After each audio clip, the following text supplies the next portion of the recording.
Moi, je vais vous expliquer une expérience que j'ai faite, que j'ai vécue à travers la prière. Moi, ça faisait 2 ans que j'étais chrétienne. Chez nous, on ne connaissait pas du tout l'évangile. Moi, j'ai rencontré le Seigneur, je me suis baptisée, et puis c'était une nouvelle vie pour moi.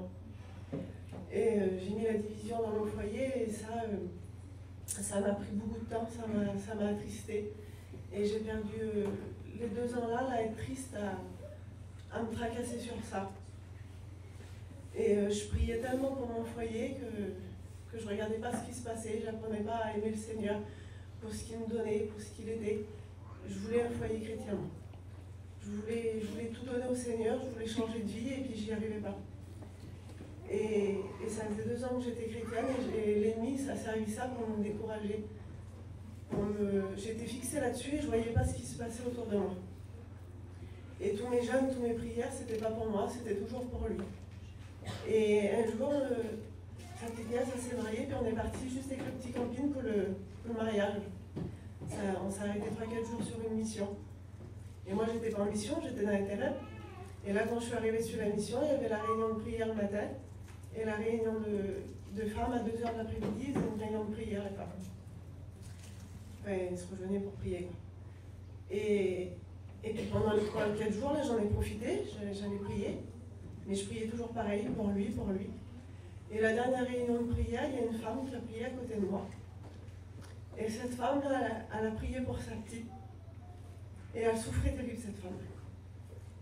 Dans sa prière, je ressentais sa souffrance et elle a hurlé au Seigneur. Et elle a dit, Seigneur, dans cet été, je veux que tu brises ma petite, je veux que tu la gardes de ce monde. Et quand cette femme, elle a prié, là, j'ai réalisé ce que le Seigneur m'avait déjà donné. Je suis rentrée dans le petit camping de ma petite et sur la table de nuit, là, il y avait une Bible. Il y avait ces petits versets qu'elle écrivait. Ma petite, elle était fidèle, tous les matins, elle était avec moi à la réunion de prière. À 2h, elle était au milieu des femmes, elle avait 14 ans, et elle priait avec moi. Et je ne m'avais pas rendu compte de ça. J'étais tellement persécutée sur lui, là, je me rangeais tellement, que je ne m'avais pas rendu compte de ce que le Seigneur il m'avait déjà donné. Et puis, quand je me suis mis vers moi, j'ai pleuré, j'ai parlé avec ma petite, j'ai dit, ma fille, pour moi, à 14 ans, on est jeune, on n'a pas besoin d'être chrétien, mais moi, je ne connaissais pas en vrai. Et ma petite a dit au moment, elle dit, je suis vraiment chrétienne, elle dit, je voudrais le baptême, moi, je suis comme toi. Et j'ai réalisé que j'avais un petit soldat chez moi, et que j'étais plus tout seul. On est reparti dans les terrains, on a prié avec ma petite. Mes plus beaux moments que j'ai vécu, je vous le dis, c'est pas avec lui, c'était avec ma petite. On est reparti en mission, et l'année qui vous expliquait, c'était l'année-là, la fin de l'été, ça donnait au Seigneur. J'ai passé des moments dans la vie où c'est dur, des fois on se décourage. Quelle force que j'ai eue avec ma petite dans mon foyer. Ma petite derrière, elle avait 10 ans.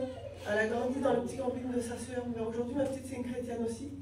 Parce qu'elle a grandi avec une grande sœur chrétienne aussi, et pas que nous dans le foyer. Aujourd'hui, j'en ai une autre, ben, ça fait pareil. Des fois, on perd, moi je vous dis ça parce que c'est ça, des fois on perd notre temps sur quelque chose. Et moi, j'aime bien réaliser ce que le Seigneur il m'a donné, parce que ce que j'ai demandé. Le Seigneur, il sait mieux que nous ce qu'on a besoin. Et je m'avais trompée de demande. Le Seigneur, il avait déjà fait le miracle dans mon foyer, parce qu'à deux, ben, on était plus forts et je n'étais pas tout seul en fait. Voilà, je voulais vous dire ça. Amen. Amen.